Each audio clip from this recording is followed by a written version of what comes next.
Keir Starmer's Labour Party has also made big promises on the environment, of course, a £28 billion a year green jobs and energy transition fund. Earlier in the week, we talked about the trade unions' hostility to Labour stopping oil and gas drilling in the North Sea. Yesterday, the Prime Minister, Rishi Sunak, piled in as well. Eco-zealots at Just Stop Oil are writing Keir Starmer's energy policy and not content with disrupting our summer, he said, and cherished sporting events, they are essentially leading us into an energy surrender. His zealots remark also seemed to refer to the green eco-tycoon Dale Vince, who's funded Just Stop Oil, Extinction Rebellion, the Green Party, and to the tune of £1.5 million, Labour as well. In recent days, we've heard much less about this £28 billion, and there are suggestions that the Labour plan, up to now a centrepiece of its thinking for the future, might be paused or watered down or even dropped in the face of press and media hostility. Dale Vince came into the studio to talk to me after taking part himself in a Just Stop Oil protest in central London, and he reflected first about the impact of Caroline Lucas. I've known Caroline for some time. I've been in the news this week for funding all kinds of people. Caroline's one of the people I helped fund to get re-elected many years ago now. And I understand actually why she's giving up, because I considered going into politics in order to try and have some sway in the coming election to try and change what's happening in our country. But concluded some months ago that it wasn't really the best way to bring change. I think she's come to the same conclusion, actually. And is that because you see Parliament as too small c conservative, too stuck in the mud, too slow to react, too slow to respond? Well, I guess in my case, being an MP, I think would be more restrictive than being free to speak out and do the things that I do. I think in terms of our democracy, first past the post doesn't create a representative parliament. I want to come on to that because obviously you've been famous recently for helping fund the Labour Party and Keir Starmer. Before we come on to electoral reform, which is obviously part of this story, how do you react to the Prime Minister saying that Keir Starmer's energy policy, his green policies in particular, were being written by ecological zealots? And I think he meant you. I think and basically it was being dictated and very dangerous for our energy security. It's a cheap slur, right? This is a desperate attempt to throw some dirt at Keir Starmer and the Labour Party, who are doing so well in the polls. The Conservative Party are desperate. There's no connection. The right-wing media tried to whip it up in the last week or so, I would say. I've been funding Labour for more than 10 years. In all of that time, I've never asked for anything. I've always told them I don't want anything. I just want them to win the election. And I haven't spoken to Keir or the Labour Party about North Sea or North Sea policy or Just Stop Oil. I just haven't. But the Daily Mail kicked it off about a week ago and just claimed, the Sun claimed there was a secret meeting, which didn't happen. I mean, honestly, it's frustrating, but to see our own Prime Minister kind of get down and dirty in that respect as well, I think it's a real shock. And I have to say this as well. Rishi Sunak has no mandate for drilling in the North Sea. He has no mandate from the British public for anything. He should do the decent thing and call an election. Let's return to the North Sea issue, however, because this is a genuinely difficult issue for the Labour Party. They've committed, at the moment, £28 billion a year. So that's a vast amount of money to a green transition, getting off oil and gas and spending the money on the new technologies and the new jobs coming.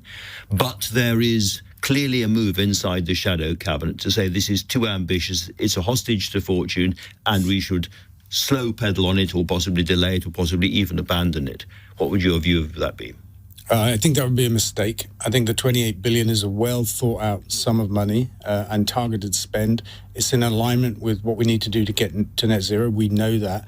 We also know that investing in green technology is a good investment. We get back more than we put in. We've crunched numbers for that. The investment in different energy technologies, for example, you get far more back than you put in terms of GVA, GDP, and of course jobs and that kind of stuff. So, I mean, if you run the company like a business, which the Conservatives used to claim to do, you would invest in green energy now, because any money we spend on fossil fuels is just wasted. It's single-use fuel.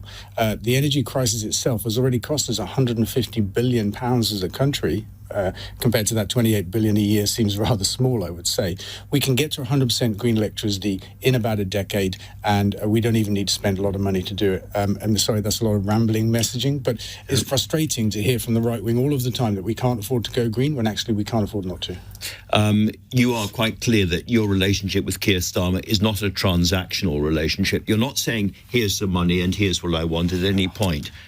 Putting that to one side, as it were. However, if Labour rode back on those commitments, and I had a conversation with one Labour figure the other day where he said the possibility of new oil and gas licences would be on the table if they were necessary in the future. If there was a rolling back on that, would that make your support for the Labour leadership falter? No.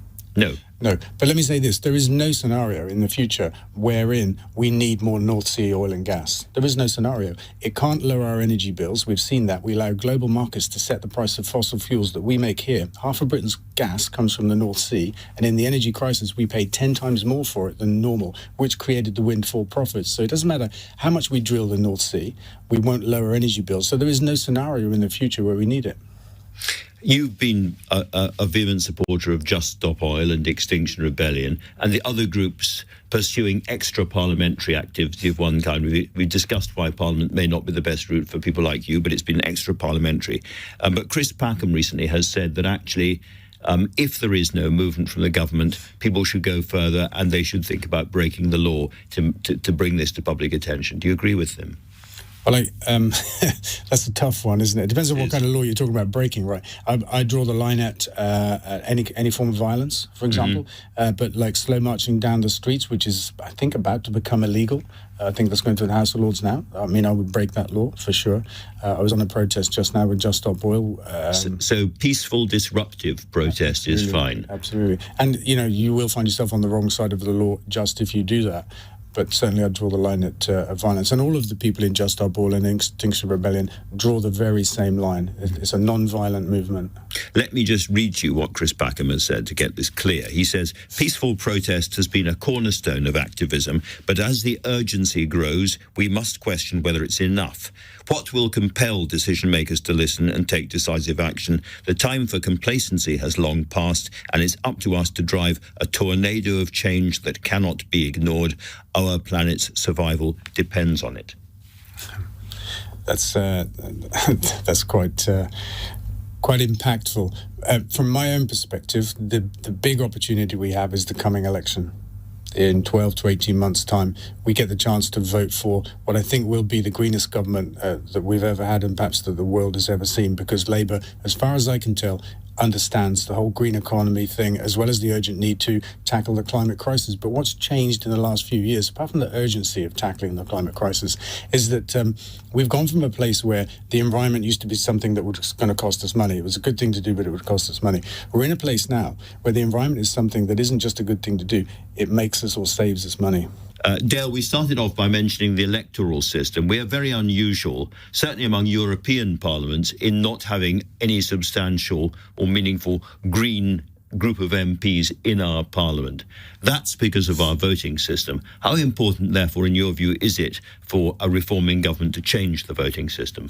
I would very much like to see it happen. I think it's one of the most important changes could take place in our country. Our parliament does not represent our people. The Conservatives under Johnson won an 80-seat majority with 40% of the vote, right? That's how unrepresentative it is.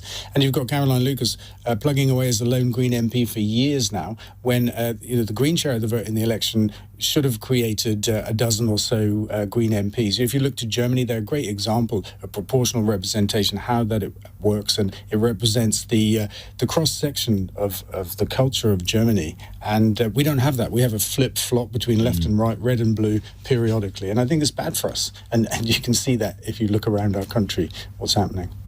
Dale Vince there, the Labour Party and Just Stop Oil donor. Now, coming up